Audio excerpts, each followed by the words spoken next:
ఎక్కడన్నా మాట్లాడుతున్నారా? మున్సిపాలిటీలకు మీరిచ్చిన హామీలు, మున్సిపాలిటీలకు ఎన్నికల మేనిఫెస్టోలో మీరిచ్చిన హామీలు ఒకటైనా అమలైనాయని చెప్పేసి అడుగుతున్నారా? ప్రతి బస్తీలో ఒక ఆధునిక స్కూల్ పెడతామని చెప్పేసి ఉన్నారు. ఎక్కడైనా వీళ్ళిద్దరికి మీరు అడిగింది చూసిండ్రా? ఎక్కడైనా కిషన్ రెడ్డి గారు ప్రచారం చేసిన దగ్గర ఈ మాట అడిగింది చూసిండ్రా? బస్తీ దవాఖానాలకు దిక్కు లేకుండా పోయింది ఇప్పుడు తెలంగాణ పట్టణాల్లో. దాన్ని అడుగుతలేరు. 25,000 లీటర్లు ఉచితంగా ఇస్తాం ప్రజలకు, పట్టణాల్లో ఉండే ప్రజలకు, ఇళ్లకు, ఇంటికి 25,000 లీటర్లు నెలకు ఉచితంగా ఇస్తామని చెప్పేసి అన్నారు. దాని గురించి వీళ్ళు మాట్లాడతలేరు, దాని గురించి మాట్లాడరు. అందుకే బరాబర్ అడుగుదాం. మనతో ఈరోజు బీఆర్ఎస్ పార్టీ సీనియర్ నాయకులు, మాజీ కార్పొరేషన్ చైర్మన్ రావుల శ్రీధర్ రెడ్డి గారు మనతో ఉన్నారు. శ్రీధర్ గారు, భారతీయ జనతా పార్టీ ఇంతకుముందు మనకు అనేక సందర్భాల్లో చూసినాం, వాళ్ళ కుమ్ముకు రాజకీయాలు చాలా స్పష్టంగా బయటపడుతూ వచ్చినాయి. ఎక్కడ స్కాములు జరిగితే, ఎక్కడ స్కాముల మీద భారత రాష్ట్ర సమితి స్కామ్ల విషయాల్ని లేవనెత్తితే అక్కడ వాళ్ళు ప్రొటెక్షన్కి వచ్చేస్తారు ఇమ్మీడియట్గా. వాళ్ళు వచ్చి కాంగ్రెస్ పార్టీని తిట్టకుండా మళ్ళీ బీఆర్ఎస్ పార్టీని తిడతారు. అధికారంలో ఉన్న పార్టీ మీద స్కామ్ ఆరోపణలు వస్తే బీఆర్ఎస్ పార్టీని తిడతారు. ఏం జరుగుతుంది అంటే మనము 2023 డిసెంబర్ తర్వాత నుంచి ఈ 2 సంవత్సరాల 2 నెలల్లో అనేక సందర్భాల్లో మొత్తంగా బీజేపీ అనను కానీ బీజేపీలో ఉన్నటువంటి కొంతమంది ప్రముఖ నాయకులు మీరు చెప్పిన పేర్లన్నీ కూడా ఒక విచిత్రమైనటువంటి మైత్రి, ఒక అనైతికమైనటువంటి మైత్రి, పొత్తు, వాట్ ఎవర్ ఇట్ ఈస్, వాళ్ళ యొక్క ప్రయోజనాలు లేకపోతే వాళ్ళ యొక్క ప్రాంత ప్రయోజనాలు, వాళ్ళ సీటు ప్రయోజనాలు తెలియదు. కానీ ఖచ్చితంగా ఇక్కడ కాంగ్రెస్ పార్టీతోటి రేవంత్ రెడ్డి గారితో ఒక మైత్రి కొనసాగిస్తున్నమాట మాత్రం వాస్తవం. ఎందుకంటే ఫ్రమ్ ద బిగినింగ్ ప్రభుత్వం వచ్చిన తర్వాత కొంత సమయం ప్రభుత్వానికి ఇవ్వాలని చెప్పేసి అనుకున్న తర్వాత ఇనిషియల్ డేస్లోనే కాంగ్రెస్ పార్టీ ఏ రకమైనటువంటి ఒక పాజిటివ్ దృక్కోణం వాళ్ళు ఇచ్చిన మీరు చెప్పిన గ్యారంటీలు, హామీల పట్ల చూపించిన సందర్భంలో కేటీఆర్ గారు, ఆ తర్వాత హరీష్ రావు గారు, ఆ తర్వాత మొత్తం పార్టీ యంత్రాంగం అంతా కూడా అన్ని స్థాయిలలో ఇవాళ 2 సంవత్సరాల 2 నెలల్లో ప్రధాన ప్రతిపక్ష పాత్ర పోషించింది బీఆర్ఎస్ పార్టీనే. కాంగ్రెస్ పార్టీ చేసినటువంటి అన్ని అవకతవకల మీద, అసలు ప్రతిపక్ష పాత్ర అనేది వాళ్ళు ఈ మధ్యకాలంలో ఎక్కడ కూడా పోషించింది కనపడలేదు, ఉన్నట్టు కూడా ఆ భావన కూడా కనపడలేదు. ఇప్పుడు మూసీ పెద్ద వివాదం జరిగింది, మూసీ ఒడ్డున చాలా మంది నిరాశ్రయం చేసినారు. బీఆర్ఎస్ పార్టీ కొట్లాడింది, ఏకంగా ఆయా ప్రాంతాల్లోకి వెళ్ళి ముఖ్య నాయకులందరూ కూడా మాట్లాడినారు. చివరిలో బీజేపీ వచ్చి కొంతేదో ప్రయత్నం చేశారు. ఇట్లా మీరు చెప్పుకుంటూ పోతే నిరుద్యోగుల విషయంలో కానివ్వండి, జాబ్ క్యాలెండర్ అమలు చేయకుండా అవకతవకలు చేస్తూ ఉంటే మాట్లాడింది బీఆర్ఎస్ పార్టీ. రైతు భరోసా వేయకుండా కాలయాపన చేస్తుంటే, ఇట్లా యూరియాకు సంబంధించినటువంటి యొక్క సప్లైలో బాధలైనప్పుడు, తర్వాత అనేక రకాల విషయాల్లో ప్రతి చిన్న విషయంలో ప్రభుత్వ అసమర్థతను వెలికితీసింది బీఆర్ఎస్ పార్టీ. అయితే మీరు అన్నట్లు ఎప్పుడెప్పుడైతే ఈ సందర్భం వస్తుందో మన ప్రముఖ ఎంపీ కరీంనగర్ నుంచి సంజయ్ గారు వస్తారు, వచ్చి మనం తిడతారు. బేసికలీ ఏ రాష్ట్రంలోనైనా కానీ, ఏ రాజకీయ వ్యవస్థలోనైనా కానీ ప్రతిపక్షాలు they should compliment each other to fight the ruling position. Ideological వేరు కదా, you have to the voice of the general public. కాబట్టి నుంచి ప్రభుత్వం చేస్తున్నటువంటి యొక్క అవకతవకల గురించి, కుంభకోణాల గురించి, లేకపోతే ప్రజలు కలుగుతున్న కష్టాన్ని గురించి మాట్లాడాలి తప్పితే ఎప్పుడెప్పుడైతే రేవంత్ రెడ్డి గారిని ఏమన్నా మనం అంటే చాలు వెంబడే క్విక్ రియాక్షన్ టీమ్స్ లాగా వచ్చేసి మనని మాట్లాడటము, 10 ఏళ్ల పాలన గురించి మాట్లాడటము, కేసీఆర్ గారి గురించి మాట్లాడటము, స్థానికంగా ఎవరైనా లీడర్స్ ఉంటే వాళ్ళ మీద మాట్లాడడం, ఇది ఒక రకమైనటువంటి అనైతిక మైత్రి. ఉల్టా చోర్ కొత్వాల్ గుడ్డ అంటే స్టైల్లో రేవంత్ రెడ్డి గారు మళ్ళీ ఏం చెప్తారంటే బీఆర్ఎస్ పార్టీ అవయవదానం చేసినందుకు పార్లమెంట్ ఎలక్షన్స్లో బీజేపీ గెలిచిందంటాడు. నీవు అవయవన దానం చేస్తే పాపం ఆడ చల్లా వంశీచంద్రెడ్డి గారు ఆయన ఏసీసీలో ఉన్నాడు కాబట్టి వీడికి వస్తే మనకు ఎప్పుడైనా ఇబ్బంది అని ఎంపీ ఎదురని చెప్పి ఆడ దొక్కింది మీరు. ఇక మిగతా ఏ స్థానాల్లో బీజేపీ గెలిచిందో, కరీంనగర్ టికెట్ ఎప్పుడు ఇచ్చారండి వెల్చాల రాజేంద్రరావు గారికి ఎంపీ టికెట్, ఇక అయిపోతుంది అయితే నామినేషన్ గడువు అన్నప్పుడు మీరు టికెట్ ఇచ్చినారు. అప్పుడు అంటే ఏ ప్రాంతాల్లో మీరు నిజామాబాద్ మీ అభ్యర్థి ఎవరో అసలు మీకు గుర్తుందా? కాంగ్రెస్ పార్టీకి సంబంధించి నేనేమంటున్నా అంటే అవయవదానం చేస్తున్నది కాంగ్రెస్ పార్టీ. ఇట్లాంటి సందర్భాల్లో ఎందుకు క్విడ్ ప్రోకోలాగా మీరు ఆయనను మీరు కాపాడుకునే ప్రయత్నం చేస్తున్నారు తప్పితే నిజమైన ప్రజా సమావేశాల పట్ల ఇటు కాంగ్రెస్ యొక్క అసహాయతను అసమర్థతను వీళ్ళు ప్రశ్నించలేదన్నమాట వాస్తవం. కాంగ్రెస్ పార్టీకి సంబంధించి అవయవదానం మీరు అన్నప్పుడు 4-5 ఎంపీ సీట్లలో వాస్తవానికి ఆయన ఇంతకుముందు పనిచేసిన ఎంపీ సీటు, ఆయన నియోజకవర్గం ఉన్న ఎంపీ సీటు, ఆయన నియోజకవర్గాన్ని ఆనుకోనున్న ఎంపీ సీటు చేవెళ్ళ, ఇట్లా ఎక్కడ కూడా ఆయన కాంగ్రెస్ పార్టీ గెలిపించుకోలేకపోయిండు. కాంగ్రెస్ పార్టీ గెలిపించలేమంటే బీజేపీని గెలిపించిండు. సొంత నియోజకవర్గం నేను చెప్పాను, వంశీచంద్రెడ్డిని కథం ఎక్కడో రంగారెడ్డి ఉమ్మడి జిల్లాలో జడ్పీ చైర్పర్సన్ ఉన్నామని తీసుకొచ్చి మల్కాజ్గిరిలో పెట్టాడు అని చెప్పిన మీకు. కరీంనగర్ లాస్ట్ మూమెంట్లో టికెట్ ఇచ్చాడు. నిజామాబాద్ ఎంపీ అభ్యర్థి ఎవరైతే నాకైతే ఇప్పటివరకు అయితే గుర్తులేదు. హైదరాబాద్లో అదే పరిస్థితి. అవయవదానం చేసింది కాంగ్రెస్ పార్టీ. ఈ 8 సీట్లలో బీజేపీ స్ట్రాంగ్గా నిల్చోవడానికి సరే మోడీ గారి వేవు ఒకరిద్దరు గతంలో ఎంపీగా పనిచేసినది different case altogether. But Congress అక్కడ వ్యవహరించిన తీరు కాంగ్రెస్ శ్రేణులకే తెలుసు. అందుకేనేమో ఇప్పుడు ఏ పనులు చేయకపోయినా వాళ్ళు అడుగుతలేరు, వాళ్ళు పైసలు ఇవ్వకపోయినా నేను అడుగుతలేరు. ఏదో నేను కొట్టినట్టు చేస్తే ఇలాంటి మీటింగ్స్ వచ్చినప్పుడు అప్పుడు పోయి చెప్తూ ఉంటాడు, ఒక్క పైసా ఇస్తలేరు అంటాడు. కానీ ఇన్నిసార్లు పోయి మోడీని కలిసిండు. బహుశా నాకు తెలిసి ఏ బీజేపీ ముఖ్యమంత్రి కూడా మోడీని కలిసి ఉన్నాడు ఎన్నిసార్లు. తొలి బడ్జెట్లోనే రాశాను ఒక వ్యాసం, 8+8 = 0 అని. పోయిన బడ్జెట్ అప్పుడు దాన్నే రీపోజ్ చేసిన, మొన్న కూడా మళ్ళీ దాన్నే రీపోజ్ చేసిన. ఎందుకంటే కొత్తగా అదే రీపోజ్ చేస్తుంది, ఎందుకంటే నాకు రాసే అవసరం రాలేదు. ఇప్పుడు మొన్న ముఖ్యమంత్రి గారు ఒక 15 రోజులు ఫారిన్ టూర్ పోయినారు. హార్వర్డ్లో కూడా బ్రహ్మాండంగా ఒక లీడర్ అనేవాడు ఎట్లుండాలని నేర్చుకొని వచ్చినారు. వాళ్ళు నేర్పే లీడర్గా ఉంటే ప్రతిపక్షంలో అధికార పక్షంలో ఉన్నప్పుడు ఒక రాష్ట్రానికి ముఖ్యమంత్రి ఉన్నప్పుడు డెఫినెట్గా బడ్జెట్ వస్తే మీరు బడ్జెట్ అయిపోయిన బడ్జెట్ ప్రకటించినటువంటి 2-3 రోజులు ఇక్కడికి వచ్చినట్టున్నారు నాకు తెలిసి.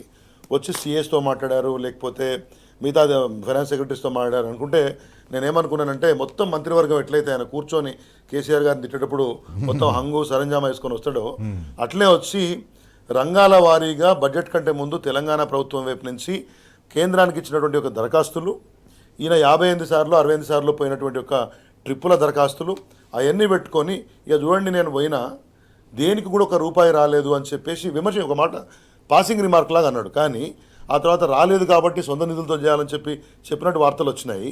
వాటికి ఒక ప్రెస్ మీట్ పెట్టి దట్టు బడ్జెట్ ని ఒక ప్రాపర్ గా రివ్యూ చేసి ఒక సీఎం అనేవాడు తెలంగాణ రాష్ట్ర ప్రజలకు చెప్పాలి కదా ఏం జరిగిందని చెప్తారు. ఏమి ఇవ్వలేదు, ఎందుకంటే రైల్వేలో కూడా పెద్ద గొప్పగా రాలేదనిపించి యాక్టివ్ ఫండ్ రిలీజ్ లేదని చెప్పేసి అది మాట్లాడినట్టు తెలిసింది. వీటి మీద ఒక పెద్ద ప్రెస్ మీట్ పెడతాడేమో అనుకున్నా. ఎందుకంటే elections are round the corner, నడుస్తూ ఉన్నాయి మున్సిపాలిటీ ఎలక్షన్స్. ఈయన కూడా రేపు పొద్దున బయలుదేరి తిరుగుతూ ఉన్నాడు ఎక్కడెక్కడ. ఇది చెప్తాడేమో అట్లీస్ట్ కాంగ్రెస్ పార్టీకి రాజకీయంగా బెనిఫిట్ అయిందని చెప్తారు అనుకుంటే ఆయన చెప్పలేదు, వీళ్ళు అనలేదు. మీరు అన్నట్లు తమలపాకుతో నోగటిస్తే తలుపు చెక్క సమస్య ఉంది కదా, ఆ టైపులో క్విట్ ప్రోకో రాజకీయం నడుస్తూ ఉంది. దీన్ని తెలంగాణ ప్రజలు గమనించాలి. అందుకనే ఈ మున్సిపాలిటీ ఎలక్షన్స్లో మనం అప్పీల్ చేసేది ఏంటంటే భారత రాష్ట్ర సమితి రైట్ ఒక ఆ విషయానికి మళ్ళీ వస్తాం. మున్సిపల్ ఎన్నికల్లో 2 పార్టీలు ఎట్లా కుమ్ముక్కైనాయి, ఎట్లా బీజేపీ కాంగ్రెస్ పార్టీ ఇద్దరు కుమ్ముక్కై అసలు అంశాలను పక్కన పెట్టేసి వాళ్ళు ఏదో పూల బంతులతో కొట్టుకున్నట్టు చేస్తున్నారు. వాళ్ళకి దెబ్బ నేను కొట్టినట్టు చేస్తాను, నువ్వు ఏడ్చినట్టు చేయని చెప్పేసి అసలు అంశాలు మాత్రం పక్కకు పోయినాయి. ఎవరు మాట్లాడతలేరు. ఇక్కడ అధికార పార్టీ కాంగ్రెస్ పార్టీ మాట్లాడతలేదు. ఢిల్లీ నుంచి కేంద్రం నుంచి మున్సిపాలిటీల కోసం ఎట్లాంటి నిధులు రావాలి, ఎట్లాంటి ప్రామిసెస్ వాళ్ళు చేసినారు, ఆ ప్రామిసెస్ని ఎట్లా ఫుల్ఫిల్ చేస్తున్నారు దాని గురించి మాట్లాడతలేరు. అటు బీజేపీ తెలంగాణలో మున్సిపాలిటీల కోసం ఏ రకంగా నిధులు కేటాయిస్తామని చెప్పేసి కాంగ్రెస్ పార్టీ చెప్పింది, వాటి గురించి వాళ్ళు మాట్లాడతలేరు. కేవలం తిట్టుకోవడం, నువ్వు లేదు, నువ్వేం చేయలేదు, నువ్వు రాష్ట్రాన్ని ఏం చేయలేవు, నువ్వు రాష్ట్రానికి ఏం చేయలేదని వీళ్ళు అనడం, నువ్వు కేంద్రం నుంచి రాష్ట్రానికి ఏం తీసుకురాలేదని చెప్పేసి వాళ్ళు అనడం. ఇవి రెండే నడుస్తున్నాయి. తెలంగాణలో మున్సిపల్ ఎన్నికల ప్రచారం జోరందుకుంది. BRS, Congress party, Bharatiya Janata party ఈ 3 పార్టీల అగ్రనాయకులు తెలంగాణ మొత్తం తిరుగుతూ ప్రచారం చేస్తున్నారు. ముఖ్యమంత్రి రేవంత్ రెడ్డి జిల్లాకు బహిరంగ సభ పెడుతున్నారు. మొన్న నల్గొండ పోయినరు, నిన్న కరీంనగర్, ఈరోజు నిజామాబాద్. ఆయనతో పాటు ఆయన మంత్రివర్గ సభ్యులందరూ కూడా జిల్లాలో చాలా విస్తృతంగా పర్యటిస్తున్నారు. భారతీయ జనతా పార్టీకి సంబంధించిన సీనియర్ నాయకులు కూడా ప్రచారంలో తలములకైనారు. కిషన్ రెడ్డి కానివ్వండి, బండి సంజయ్ కానివ్వండి, అలాగే ధర్మపురి అరవింద్, వీళ్ళందరూ కూడా ఎక్కడికక్కడ ప్రచారం చేస్తున్నారు. భారత రాష్ట్ర సమితి తప్పిస్తే ఏ ఒక్క పార్టీ కూడా కాంగ్రెస్ పార్టీ రాష్ట్రానికి చేస్తున్న మేలు గురించి, వాళ్ళు అసెంబ్లీ ఎన్నికల సందర్భంగా మున్సిపాలిటీలకు ఇచ్చిన హామీల గురించి ప్రస్తావిస్తలేరు.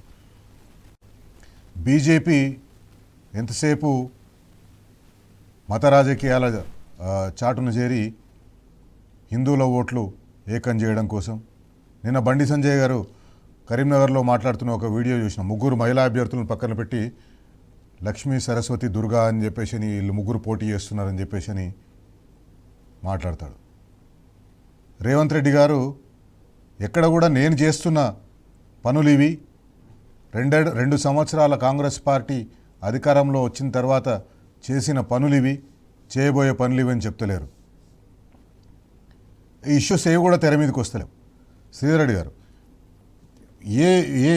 వీళ్ళ లాజిక్ ఏందంటారు? వీళ్ళు ఎందుకు ఇద్దరు పార్టీలు, బీజేపీ కానీ కాంగ్రెస్ కానీ, అసలైన ఇష్యూస్ని తెర మీదకి తీసుకొస్తలేవు? ఒకటేమో కుమ్ముకు మనకు అర్థమైపోతుంది, వీళ్ళు ఏం చేయలేదు కాబట్టి వాడు ఎక్కడ బీజేపీ వాళ్ళు ఎక్కడైనా చేయలేదంటే ఈయన హర్ట్ అయిపోతాడు అని చెప్పేసి అని వాళ్ళ ఆ ఇష్యూస్ లేవనెత్తలేరు.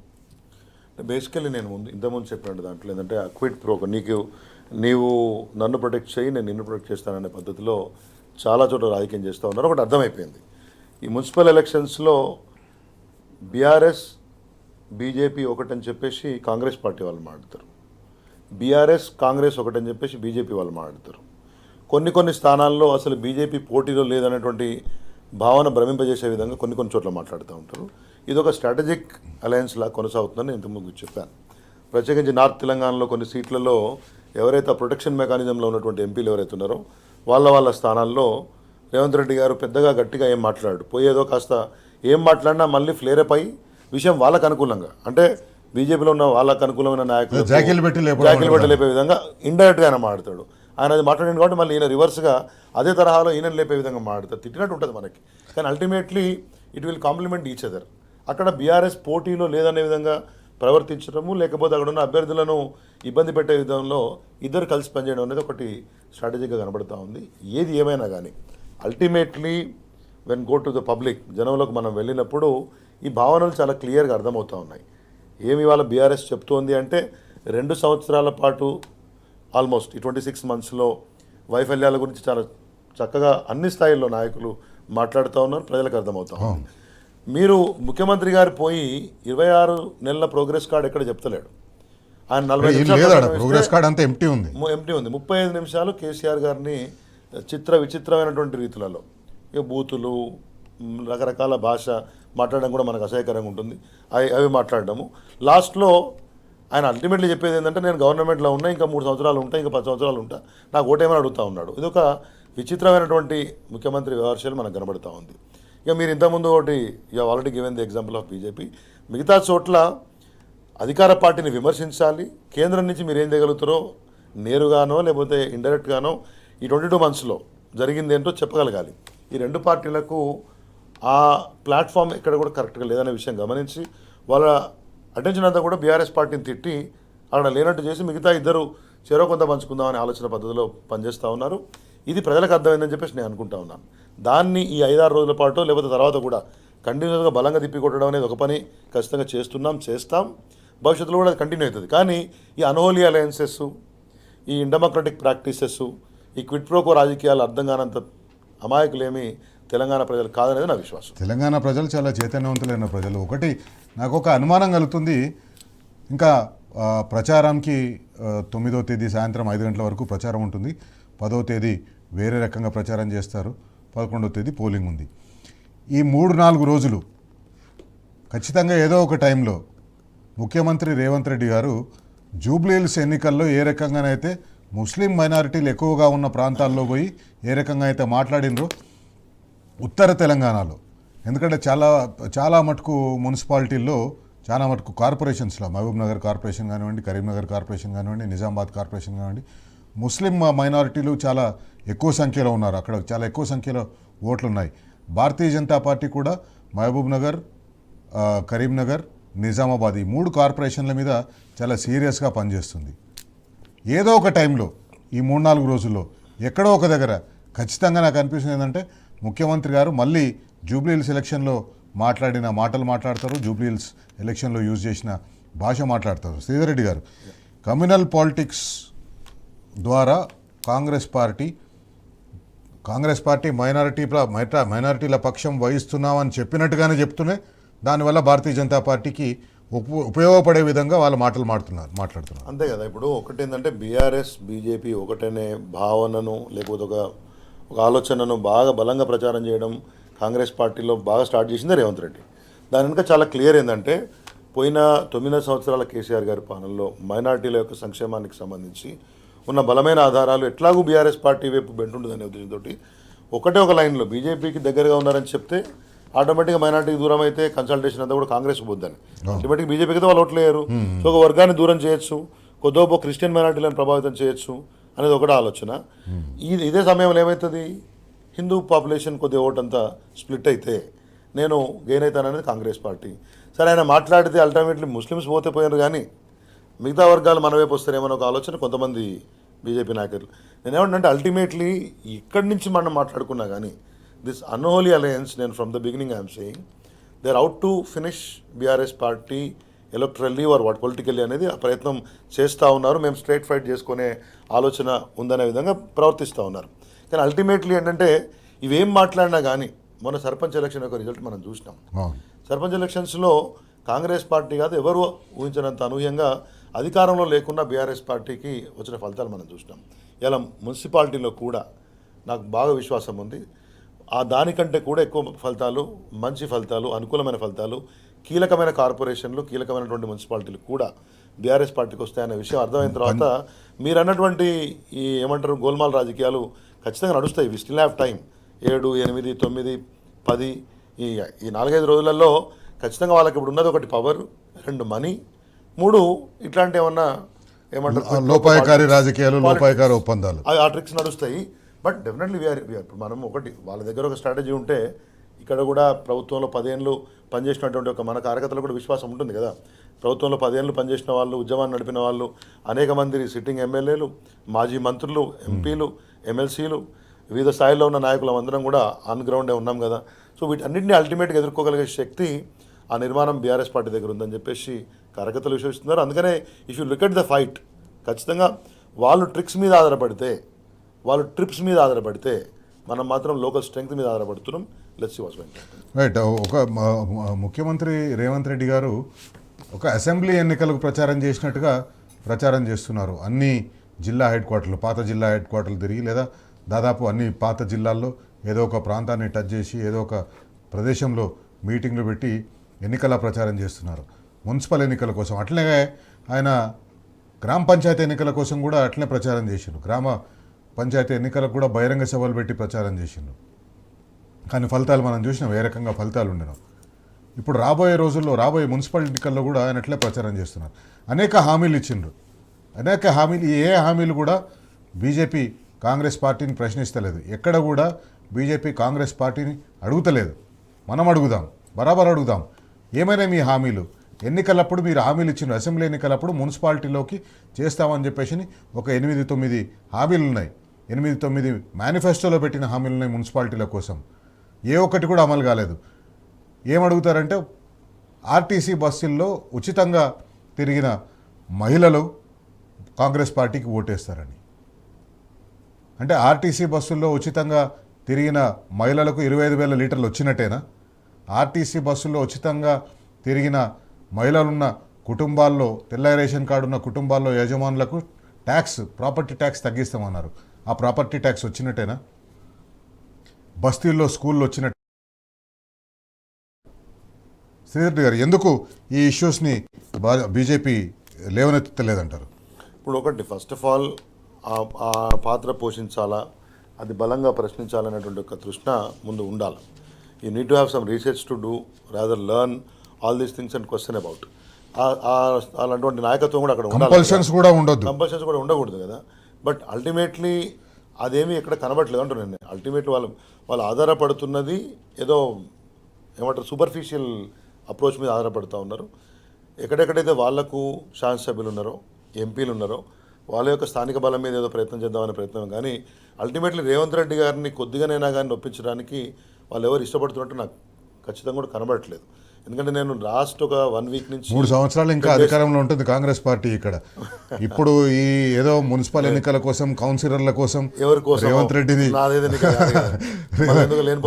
రేవంత్ రెడ్డి గారిని అనవసరంగా రెచ్చగొట్టడం ఎందుకు, అనవసరంగా ఆయన్ని గోకడం ఎందుకు అని చెప్పేసి అనుకుంటారు. నేనేమంటే నేను వీళ్ళ గత 10 రోజుల నుంచి ఇంటెంట్గా 10 రోజుల నుంచి నడుస్తుంది అనుకుందాం బాగా క్యాంపెయిన్. దాంట్లో ఆ ఎమ్మెల్యేలు కానీ లేకపోతే ఎంపీలు కానీ బాగా బలంగా ఎక్కడైనా రాష్ట్ర ప్రభుత్వాన్ని విమర్శించి ముందుకొస్తారేమో అన్నటువంటి యొక్క ఆలోచన మనం చేస్తే ఎక్కడ కూడా లేదు. హెడ్లైన్స్ మీరు చూడండి, 10 డేస్ నుంచి ముఖ్య నాయకులు వాళ్ళు ఎవరైతే మాట్లాడుతున్నారో వాళ్ళ హెడ్లైన్స్ మనం చూస్తే పార్టీ తిట్టినే కనబడతాయి. ఆశ్చర్యపోయే జనం ఏంటంటే మనం అధికారంలో లేము, మనం తిడితే వస్తుంది. 2 సంవత్సరాల్లో ఏం చేసినావు రేవంత్ రెడ్డి అని ప్రశ్నిస్తే ఓట్లకు పోతే 4 ఓట్లు వచ్చే అవకాశం అంటే ఉండేది establishment vote, anti establishment vote.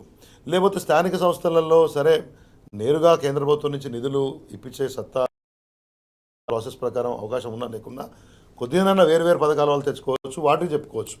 But ఈ రెండింటినీ కూడా కాకుండా అల్టిమేట్లీ సింహభాగం 80% కేసీఆర్ విమర్శల మీదనో, మన జరిగినటువంటి ఫోన్ ట్యాపింగ్ నోటీసుల మీదనో, అంతకుముందున్నటువంటి విషయాల మీదనో, వ్యక్తిగత విషయాల మీద.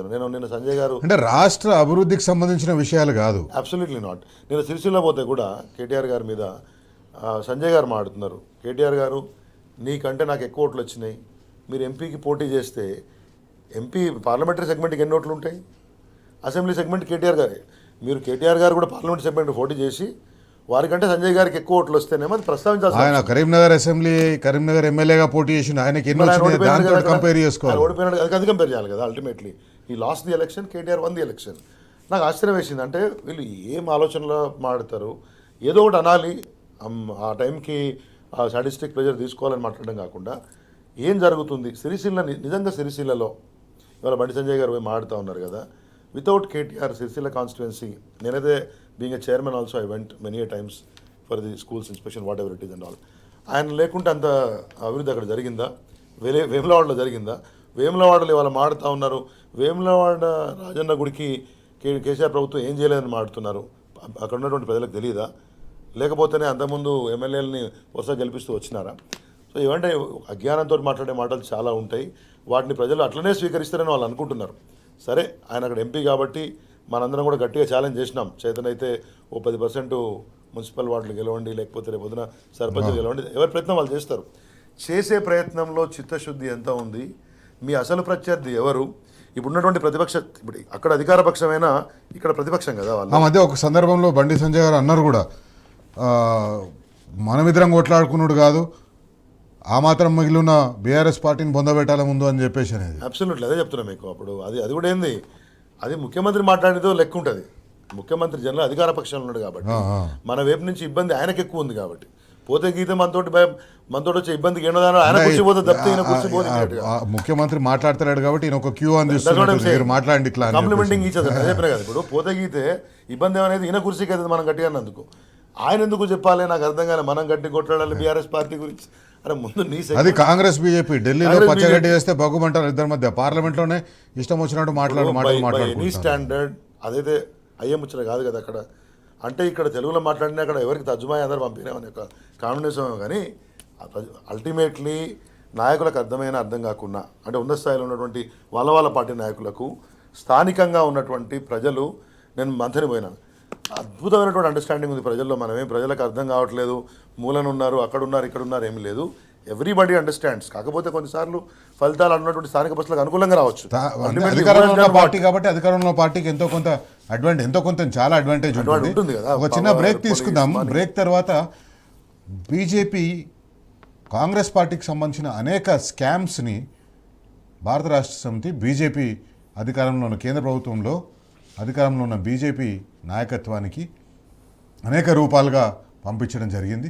కానీ ఏ ఒక్క దాని మీద కూడా దర్యాప్తు లేదు, ఏ ఒక్క దాన్ని కూడా వాళ్ళు సీరియస్గా తీసుకున్నట్టు కానీ, ప్లస్ వాళ్ళు ఇచ్చిన హామీలు అమలు చేయకపోగా వాళ్ళు చేస్తున్నదల్లా ఒకటే, ఎక్కడ కమిషన్లు దొరికితే అక్కడ, ఎక్కడ ఏ పనుల్లో కమిషన్లు వస్తాయంటే ఏ భూములు అమ్ముకుందామా అని ఆ భూముల వైపే చూస్తున్నారు. స్కాములు, లెక్కకు లేనన్ని స్కాములు. ఎన్ని స్కాములు లెక్క పెడితే అన్ని స్కాములు. బొగ్గు కుంభకోణం, కేఎల్ఎస్ఆర్ కంపెనీ బేనామీ కంపెనీ కాంట్రాక్ట్లు ఇచ్చే కుంభకోణం, లగచెర్లలో భూములు గుంజుకునే కుంభకోణం, ఫ్యూచర్ సిటీ పేరుతోటి భూములు గుంజుకునే కుంభకోణం, ఫార్మసిటీ ఉన్నదన్న దాన్ని ఫార్మసిటీ ఉన్నదా లేదా అని చెప్పలేని పరిస్థితి. ఫార్మాసిటీలోనే ఫ్యూచర్ సిటీ ఉంటుందంటారు. మళ్ళీ ఫ్యూచర్ సిటీ ఏంది, ఫార్మాసిటీ ఏంది? ఫార్మాసిటీ పేరు మీద రైతుల దగ్గర తీసుకున్న భూములు ఫ్యూచర్ సిటీకి వాడుతున్నారు. అది చట్టపరంగా చెల్లదు, అయినా వాడుతున్నారు. హిల్ట్ స్కామ్, అమృత్ స్కామ్, స్కామ్ల మీద స్కాములు. అన్ని స్కామ్ల మీద కూడా పబ్లిక్ డొమైన్లో ఉన్నాయి, ప్రజలకందరికీ తెలుసు ఇవన్నీ స్కాములు జరుగుతున్నాయి అనేది. కానీ ఎక్కడ కూడా భారతీయ జనతా పార్టీ వీటిని ప్రశ్నిస్తున్నట్టు మనకు కనిపించదు. బీఆర్ఎస్ నాయకులు మొన్న కోల్ స్కామ్కి సంబంధించి ముఖ్యమంత్రి ఇంకొక మంత్రి, ముఖ్యమంత్రి డిప్యూటీ ముఖ్యమంత్రి వీళ్ళందరూ బహిరంగంగా ఒక ఛానళ్లను వేదిక, టెలివిజన్ ఛానళ్లను వేదిక చేసుకొని వాళ్ళు కొట్లాడుతుంటే అది బయటకు వస్తే దాని మీద బీఆర్ఎస్ పోయి గవర్నర్ కంప్లైంట్ చేసింది. అట్లాగే అమృత్ స్కామ్ మీద ఢిల్లీకి పోయి ఇట్లా అనేక వాట్ల మీద కేంద్ర ప్రభుత్వంలో ఉన్న బీజేపీ ఎక్కడ కూడా చర్యలు తీసుకుంటున్నట్టు మనకు కనిపిస్తలేదు. శ్రీధర్ రెడ్డి గారు, స్కాములు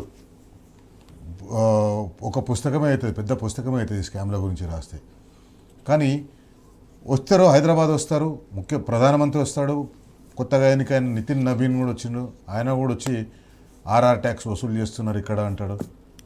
మరి ఆర్ఆర్ ట్యాక్స్లు వసూలు చేస్తున్నారు అని వాళ్ళకి అంత సమాచారం ఉన్న తర్వాత కూడా ఎక్కడి నుంచి వసూలు చేస్తున్నారు, ఎవరు వసూలు చేస్తున్నారు, వసూలు చేసిన పైసలు ఎక్కడికి పోతున్నాయి, ఎవరికి చేరుతున్నాయి, ఏ స్విస్ బ్యాంకులకు పోతున్నాయా లేకపోతే ఏ నేషనల్ హెరాల్డ్లకు పోతున్నాయా, ఎందుకు మాట్లాడతలేరు వీళ్ళు? బేసికలీ ఫ్రమ్ ద బిగినింగ్ అంటే మీకు ప్రభుత్వం వచ్చిన దగ్గర నుంచి మొదలు పెడితే ముందు ఎగ్జిస్టింగ్ బిల్స్ మీద సంతర్పణ, అవును, 20% కమిషన్ ప్రభుత్వం అనేది ఆల్రెడీ పేరుగాంచింది. సామాన్య కాంట్రాక్టర్లకు బిల్లులు ఇవ్వరు. మన ఊరి మనబడిలో 3 లక్షలు 5 లక్షలు 10 లక్షల పనులు చేసిన వాళ్ళకు ఈవెన్ టుడే వాళ్ళ ప్రభుత్వంలో ఇప్పుడు వాళ్ళకి అనుకూలంగా ఉన్నటువంటి మండలి చైర్మన్ సుఖేందర్ రెడ్డి గారు కూడా 4 లక్షల లేఖలు రాసిండు. మనం లేఖలు రాసినాం బీఆర్ఎస్ పార్టీ వైపు నుంచి. 630 కోట్ల రూపాయలు ఏదో ఉంటే ఇప్పటి వరకు మన ఊరు మనబడి కాంట్రాక్టర్లకు పైసలు ఇవ్వలేదు. 3 లక్షలు. వేరే ప్రభుత్వాలు అనేది రెగ్యులర్ ప్రాసెస్. ఆ ప్రభుత్వంలో పనిచేసిరని కోపం పెట్టుకోవడం ఏంటి? ఆ ప్రభుత్వంలో పనిచేసినటువంటి యొక్క బడా కాంట్రాక్టర్లకేమో 20% తీసుకొని డబ్బులు ఇచ్చారు. చిన్న కాంట్రాక్టర్లకు కూడా కొందరికి ఇస్తున్నారంట. ఎట్లా ఇస్తున్నారంటే వాళ్ళు చిన్న కాంట్రాక్టర్లు అందరూ ఒక దగ్గరకు వచ్చి 3 లక్షలు వాళ్ళ దగ్గరకు వచ్చి ఒక 30 కోట్ల 40 కోట్లు వేస్తే అప్పుడు ఎంతో కొంత తీసుకొని ఎవరో ఒకళ్ళు, అంటే ఇది దుర్మార్గమైనటువంటి ఒక, ఇది ఏకంగా కాంట్రాక్టర్లు పోయి ఫైనాన్స్ మినిస్టర్ బట్టి విక్రమార్క గారు ఛాంబర్ ముందు లొల్లి చేస్తే కూడా సార్ట్అవుట్ కాని పరిస్థితులు మనం చూసినాం. రెండోది, మొన్న బంకర్ బెడ్స్ అని ఒక కుంభకోణం వచ్చింది. మనం మాట్లాడినాం ఇక్కడి నుంచి. తర్వాత మన పార్టీ శ్రేణులు కూడా ధర్నా చేసిన అక్కడిక్కడ పోయి చిన్న తరహా పారిశ్రామికవేత్తల యొక్క కడుపు కొట్టి దాంట్లో కూడా ఒక ప్రముఖ ఎంపీ గారు, ఒక కీలక నేత కొడుకు దాని వెనుక ఉన్నాడు. ఆ బంకర్ బెడ్స్లో ఏకంగా కేసీఆర్ గారి ప్రభుత్వంలో 15,630 రూపాయలకు కొన్న ఒక బంకర్ బెడ్ ఏకంగా 36,000 రూపాయలు అవుతుంది. కోర్టుకు పోయినరు, స్టే వచ్చింది, నేరుగా పోయే అవకాశం ఉంది. ఈ మధ్య కాలంలో ఈ అంగన్వాడీ కేంద్రాలకు తర్వాత సర్వశిక్ష అభియాన్ కింద ట్యాబ్స్ తీసుకుంటున్నారంట గవర్నమెంట్. ఆ తీసుకునే ట్యాబ్స్ని కూడా ఆ కాంట్రాక్ట్ ఒక బ్లాక్ లిస్టెడ్ కంపెనీకి ఆ కాంట్రాక్ట్ ఇచ్చిందనేది రెండు. ఇంకొకటి ఇప్పుడు మీకు ఈరోజే కోమటిరెడ్డి రాజగోపాల్ రెడ్డి గారు ఒక దగ్గర మాట్లాడుకుంటా నోవాటెల్ హోటల్లో మీటింగ్లు పెట్టుకుంటారు. ఆంధ్ర వాళ్ళందరూ కలిసి నోవాటెల్ హోటల్లో మీటింగ్ పెట్టుకొని అక్కడ ఈ కాంట్రాక్ట్లు ఎవరికి ఇవ్వాలి ఏందనేది అక్కడే డిసైడ్ చేస్తారు. నాకు తెలుసు, నా దగ్గర మొత్తం చిట్టి ఇస్తుంది, దీన్ని తీసి ఎప్పుడో ఆంధ్ర కాంట్రాక్టర్ల కోసం. అప్పుడెందుకు ఇప్పుడు చెప్పరాదు, నేను చెప్తున్నా. ఇప్పుడు 100 కోట్లు స్ట్రైట్గా తెలంగాణ ప్రభుత్వ ఖజానా పేద డబ్బులు పోతాయని చెప్తే కూడా అది ఇవ్వడానికి అధికారులు రంగం సిద్ధం చేస్తున్నారు. తర్వాత ప్రభుత్వ బోధనాసుపత్రులలో వాటిల్లో నాసిరకం ఫర్నిచర్ సప్లై అవుతుందని చెప్పేసి డిఎంఐ స్థాయి నుంచి అప్పట్లో ఇబ్బందులు ఉన్నాయి సప్లైలు అని చెప్తే మన ప్రభుత్వం బంద్ చేసింది, కేసీఆర్ గారి ప్రభుత్వం. సేమ్ కాంట్రాక్టర్లు సేమ్ సప్లయర్స్ని 2 సంవత్సరాల నుంచి నడిపించి ఇప్పుడు 20 కోట్ల రూపాయలు వాళ్ళకి పేమెంట్ చేయడానికి టీఎస్ఎంఐడిసి రెడీ అవుతుందని నిన్న వార్తలు వచ్చినాయి. హిల్ట్ కుంభకోణం అంటే బేసికల్లీ ఈ కన్వర్షన్ ఆఫ్ ల్యాండ్స్లో ఏం జరుగుద్దో మనందరికీ కూడా తెలుసు. తెలంగాణ వాళ్ళు అంత పిచ్చోళ్ళు ఇక్కడ ఎవరు లేరు. ఇలా టీడీఆర్ ఒకటి చెప్పినారు. టీడీఆర్ ఖచ్చితంగా ఇంత పర్సంటేజ్ 10 floors 10 lakhs అవును something ఏదో. అదో పెద్ద అది స్కామ్. పెద్ద ఎందుకంటే కథ రేపోతుంది. ఎందుకంటే ముఖ్యమంత్రి గారి తమ్ముడు దగ్గరనే కొన్ని కొన్ని లక్షల స్క్వేర్ స్క్వేర్ ఫీట్ టీడీఆర్ కొంతమంది బ్లాక్ చేసి పెట్టుకొని గతంలో టీడీఆర్ అమ్మడానికి ఇబ్బంది అవుతుండేది. ఇప్పుడు దాన్ని ఒక ట్రేడ్ కింద మారుస్తున్నారు. నాకు తెలిసి ఒక 10,000 కోట్ల కుంభకోణం దాంట్లో కాకపోతే ఎందుకంటే దానికి ఆ టీడీఆర్ల కుంభకోణం ఇంకొకటి ఏముంటుందంటే ఇప్పుడు 5 ఫ్లోర్లకు మించి కట్టినా 6 ఫ్లోర్లకు మించి కట్టినా ఎక్కడ కట్టినా కూడా ఒక ఫ్లోర్ టీడీఆర్ ఉండాలి. 10. టీడీఆర్ ఉండాలని చెప్పేసి అవును, అవును. దీని అర్థం ఏంటంటే ముఖ్యమంత్రి గారి తమ్ముడు దగ్గరనో అన్న దగ్గరనో ఉన్న ఆ టీడీఆర్ వల్ల హైదరాబాద్లో కట్టే ప్రతి 10 ఫ్లోర్ల బిల్డింగ్లో ఈయన పార్ట్నర్షిప్ ఉంటుంది అన్నట్టు. వాళ్ళు ఈయన పోవాలి. పార్ట్నర్షిప్ కావాలి. అండ్ నేను చెప్తున్నా, ఇప్పటికే దెబ్బతిన్న రియల్ ఎస్టేట్ రంగానికి, బిల్డర్లకి అది మళ్ళీ ఇబ్బంది అవుతుంది. మీకు ఒక పర్ స్క్వేర్ ఫీట్ 55 నుంచి 150 రూపాయల వరకు అది లోడ్ అవుతుంది. అది ఇప్పటికే చాలా మంది బ్లాక్ చేసుకున్నారు. అదొక ట్రేడ్ కింద తయారవుతుంది. అంటే నార్మల్గా కనపడించే అంశాల నుంచి కూడా 1,000 కోట్ల రూపాయలు గుంజే ప్రయత్నం చేస్తూ ఉన్నారు దీంట్లో ఉన్న పెద్దలు. ఇంకా పోతే ల్యాండ్ లీజింగ్లు, హైదరాబాద్ నగరంలో ల్యాండ్ లీజింగ్లు అడ్డగోలుగా కొంతమంది కీలక నేతల యొక్క బంధువులకు తక్కువ రేట్లలో ఇచ్చేసి జియో 571 తీసుకొచ్చింది మన ప్రభుత్వం. అప్పుడు 10% ఆఫ్ ది ల్యాండ్ వాల్యూ అక్కడ ఉన్నదాన్ని మినిమం లీజింగ్ ప్రైస్ కింద నిర్ణయించాలంటే అవన్నీ తుంగలో దొక్కి పక్కన పెట్టి, అంటే ఇట్లా చెప్పుకుంటూ పోతే ఏంటంటే నిన్ననే హరీష్ రావు గారు ఒక స్కామ్ క్యాలెండర్ ఇచ్చినారు. దానికి అనుగుణంగా అనేక అంశాలను కనుక ప్రజల ముందు పెడితే నెలకో స్కామ్ లాగా 22 నెలలకు నాకు తెలిసి పథకం ప్రకారం చేస్తున్నట్టు కాంగ్రెస్ ప్రభుత్వం కనబడతా ఉంది. మరి వీటి గురించి మాట్లాడాలి కదా. అతి ముఖ్యమైన స్థానాల్లో ఉన్నవాళ్ళు, కేంద్ర ప్రభుత్వంలో ఉన్నవాళ్ళు, మంత్రి పదవుల్లో ఉన్నవాళ్ళు, వీరి గురించి మాట్లాడాలి కదా. కేంద్ర ప్రభుత్వ రంగ సంస్థలు కూడా ఉన్నాయి కదా, వాటికి దరఖాస్తులు. ఇప్పుడు ఒక నోటీస్ సిట్ది ఒక నోటీస్ కేసీఆర్ గారికి ఇస్తే బయటకు వచ్చి గట్టిగా మాట్లాడిన వాళ్ళు, కేటీఆర్ గారికి ఇస్తే మాట్లాడిన వాళ్ళు, మరి ఇక్కడ భూములు ఎత్తుకపోతుంటే, ఇక్కడ ఇండస్ట్రియల్ ల్యాండ్స్ని కన్వర్ట్ చేసి కోట్లాది రూపాయలు దోచుకునే ప్రయత్నం చేస్తుంటే, అన్నింటినీ స్కాములు చేస్తుంటే, ప్రజాధనం దెబ్బతింటుంటే, బ్లాక్ లిస్టెడ్ కాంట్రాక్టర్లకి కొత్తగా కాంట్రాక్టులు కట్టబెడుతుంటే ఏమేమి మాట్లాడినా కానీ స్పందన లేదంటే చాలా క్లియర్.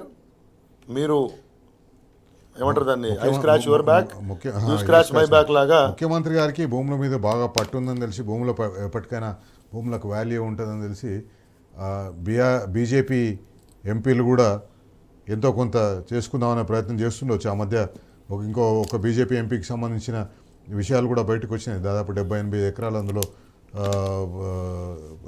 అసైన్డ్ భూములు ఉన్నాయి. వాటన్నింటినీ కూడా ఆయన బిడ్డ పేరు మీద మార్పించుకొని ఆ తర్వాత దాన్ని కబ్జా చేసిందని చెప్పేసి. సో ముఖ్యమంత్రి గారికి ఎవరి నాడి ఎక్కడుందో తెలుసు, ఏ పిచ్చుక ప్రాణం ఎక్కడుందో తెలుసు. కాబట్టి ఖచ్చితంగా ఏ చిలుక ప్రాణం ఉందో తెలుసు. అంటే ఇప్పుడు వాస్తవాన్ని మనం చూసుకున్నాడంటే BJP, Congress, irrespective of these leaders, ప్రతి చిలుక ప్రాణం భూమిలోనే ఉంటుంది. లేకపోతే భూమిలో నుంచి ఆ చిలుకకు ప్రాణం పోస్తారు. ఈ రెండే ఉంటాయి. తెలంగాణ నుంచి కేంద్ర ప్రభుత్వంలో ఉన్న బీజేపీ ఎంపీలు, కేంద్ర ప్రభుత్వంలో లేని బీజేపీ ఎంపీలు తెలంగాణ కోసం, తెలంగాణకు వచ్చే నిధుల మీద చాలా విచిత్రంగా మాట్లాడుతుంటారు.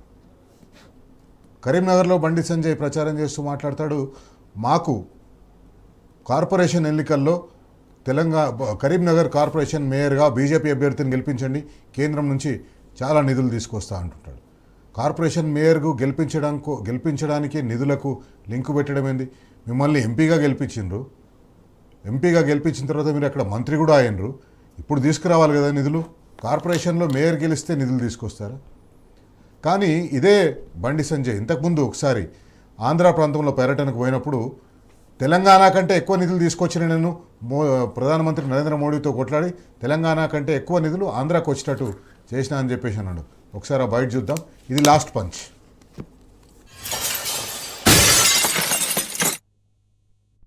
ఇవాళ ఒక్క సంవత్సరంలోనే దేశంలో అన్ని రాష్ట్రాల కంటే ఎక్కువ నిధులు, ఎక్కువ సంక్షేమ పథకాలు వచ్చింది ఆంధ్రప్రదేశ్ రాష్ట్రానికి.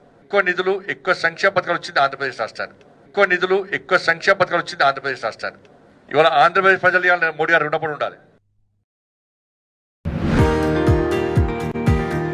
బరాబర్ అడుగుదాం. ఇతర టీ న్యూస్ వార్తలన్నీ మీరు టీ న్యూస్ సోషల్ మీడియా హ్యాండిల్స్లో మీరు చూడొచ్చు. యూట్యూబ్ టీ న్యూస్ తెలుగు, అట్లాగే Facebook T news Telugu, Instagram T news Telugu, X handle. అట్లాగే ఈ కార్యక్రమానికి సంబంధించిన హైలైట్స్ అన్నీ కూడా నా పర్సనల్ ట్విట్టర్ హ్యాండిల్ ఎక్స్ హ్యాండిల్లో చూడొచ్చు. శైలేష్ రెడ్డి స్పీక్స్ అని ఎక్స్ హ్యాండిల్ ఉంటుంది, ఎక్స్ హ్యాండిల్లో మీరు చూడొచ్చు.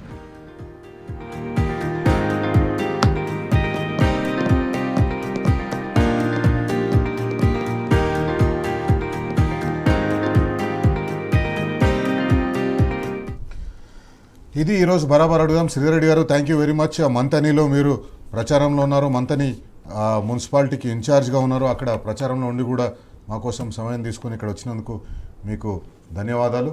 ఇది బరాబర్ అడుగుదాం. Stay tuned to T news.